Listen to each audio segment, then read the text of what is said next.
So Elio is Pixar's latest film. It also has their worst opening box office numbers in the company's history. And what makes it even worse is that it had an extremely large budget of $300 million. The movie had massive rewrites and reshoots, or I guess in this case reanimation, which partially contributed to the ballooned budget, among other factors that I'll get into. So I really don't see how this movie can break even, let alone make a profit. There's been a lot of disappointment online because of this movie flopping at the box office. Not necessarily because they're fans of the movie, but because Hollywood has become so reliant on remakes, reboots, and sequels, and the hope is that if original movies do well, the film industry will get the message that this is what audiences want. But honestly, just because Elio is an original property doesn't necessarily mean it's an original film. Honestly, the story is really derivative, and on top of the movie being kind of bland overall, it also was not marketed very well, resulting in it pretty much flying under most people's radar, but also just not really having much of a hook for general audiences. On the bright side for the films, the people who did see it seemed to really enjoy it, based on reviews, so that has to count for something. It does seem to have a niche appeal, but I don't think that's going to be enough to save it. I understand the frustration people have with Hollywood. I've made multiple videos about that very subject. A lot of these movies feel very profit-driven and corporate, rather than having heart or artistic integrity, but I do think that a movie has to be more than just not attached to another franchise, in order to warrant people actually spending their money and time on it, and I just don't think Elio is it. Recently, Pixar commented on the situation, saying that it's rough to make original films, but if they don't make original films, then they'll end up making Toy Story 27. I do appreciate them still experimenting and sticking to their guns when it comes to original movies, but I think it's a little bit ironic to say that because they are making Toy Story 5, and this is after many people, including myself, think that Toy Story 4 was already unnecessary. I'm just saying. I know people want to send a message to Hollywood, but I also think it's pretty obvious that people are looking for originality too. For example, Netflix recently released a movie called K-Pop Demon Hunters, a movie about a K-pop girl group who secretly kill demons. So the demons decide to fight fire with fire by creating a boy band, and the film is very well received, reaching #1 in multiple countries, and the film's soundtrack also topped the charts. It's clearly managed to accord with audiences. It's funny, heartfelt, and has banging music, along with some pretty spectacular visuals. Honestly, I think this film should have been released in theaters instead of going directly to streaming, while Elio probably would have done fine on Disney+, but I guess it can't be helped now, which is unfortunate for Pixar. Another issue that Elio had was the marketing. This film ended up flying under a lot of people's radar. It just seems like Pixar didn't put a lot of effort in promoting the film, along with it coming out not long after the Lilo and Stitch remake, which was huge for Disney, and is still going strong despite being in theaters for over a month. On top of that, as I mentioned earlier, Elio feels derivative of other films, Lilo and Stitch being one of them. The film follows the titular Elio, who is obsessed with aliens. Since the loss of his parents, he's felt very isolated and alone in the world, so his dream is to get abducted by aliens, hoping that he'll be able to find a new world that he can call home. So he spends his days trying to lure aliens to abduct him, pretty much offering himself up on a silver platter. Meanwhile, the military does get a message from aliens. His aunt, who works at the military base, decides to ignore it, but he steals her clearance and manages to send a message to them. So he finally lives out his dream of getting abducted by aliens, only to realize he's in over his head when they think that he's the leader of Earth. And he ends up in a diplomatic situation where he has to deal with a hostile alien who wants to destroy what they call the Communiverse. So in the end, it's not really hard to see the similarities between this movie and Lilo and Stitch. Both feature a protagonist who is a lonely child, who is looking for friendship and ultimately befriends an alien. Both are orphans, and both have a major theme involving family. Although in my opinion, Elio was not as strong of a character as Lilo was. Lilo has a lot of charm and appeal to her character, while I personally found Elio to be less likable, and kind of caused his own problems. Like early on in the movie, he tricks a kid and steals his ham radio, which ultimately results in a fight. That's how he ends up with the eye patch. It also has pretty typical themes for a movie like this. Appreciate what you have, cherish the people around you. Although people are praising the movie for having the opposite theme of the remake of Lilo and Stitch, because that's how much they were upset with the remake's changes to the source material. They're willing to praise Elio for this. Originally, he pretty much writes his aunt off as not really wanting him, and is instead stuck with him just because they're related, but ultimately decides that she is his family. Which is sweet, although I would have liked to see more from the aunt, admittedly. She's just not really in the movie much to make this as impactful as it could have been. But like I said before, the movie had major rewrites, and they apparently went back to the drawing board and redid a lot of the movie from scratch. And we can see that very plainly in the first trailer they released a few years ago. Elio was supposed to come out originally in 2024, but they decided to make major changes to the plot, resulting in it getting pushed back a year. And ironically, based solely on the first trailer, I actually think the original plot looked better than what we got. Apparently in this version, his parents are both alive, and the female character in the movie was originally his mom, not his aunt. But I guess Disney is Pixar's parent company, so they decided to rewrite it and off the parents.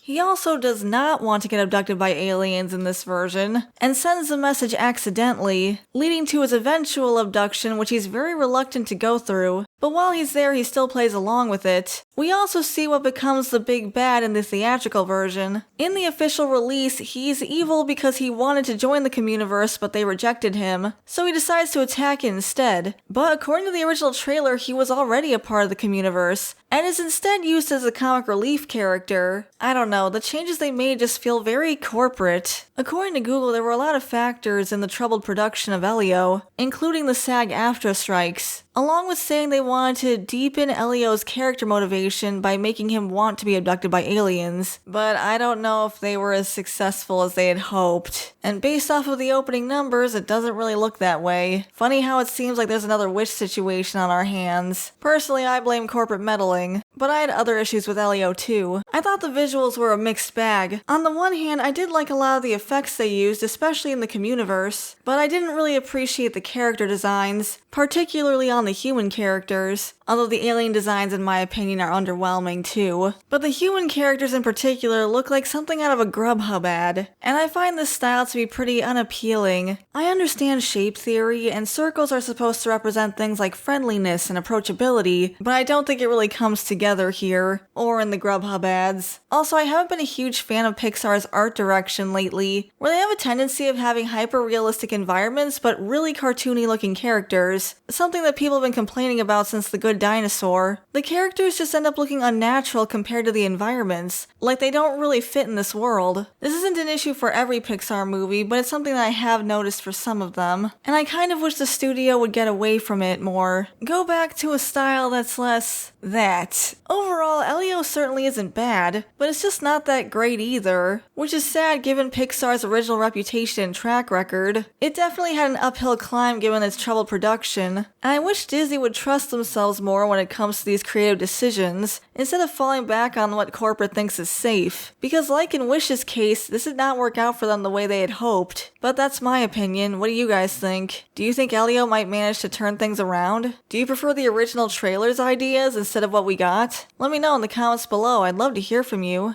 Thanks for watching, everyone. I really appreciate it. Before I go, I want to give a shout out to our members: Tyrant Carnivore, Shiny Orc Boy, Depth Charge Media, Samaru163, Gabby Hime, Verdant Range, JVR, Equestron, Norman Sweet Cream, Way Beyond Coincidence, Hunter Rose, 80s Nostalgia Guy, Felix Bam, Lucas Geist, J Draws, Meowsers, Sky, Philip, Isaac Martinez, Garcia XV Legend, Tobias Weller, Bandito Bane, Mac B909, Dakari the Professor, Todd McCaffrey, Omni Fair, Cavalcoj, Strider Exile, Phil C, Killer Bomb, Slawa Saporiguez, Entwined Boot 301, Griffin of Might, Frankie Camarillo, Datadyne Executive, Crimson Phantom, Jin the Goblin, Papa Hud 69, The Gengar King, Daunter, and G-Rock. Thank you for the support, and if you want to become a member, you can hit the join button next to the subscribe button. We also have Buy Me Coffee if you want to support us that way. And if you enjoyed the video, leave a like and subscribe to the channel, and that part's free. Thanks again for watching, and I'll see you all next time. Bye for now.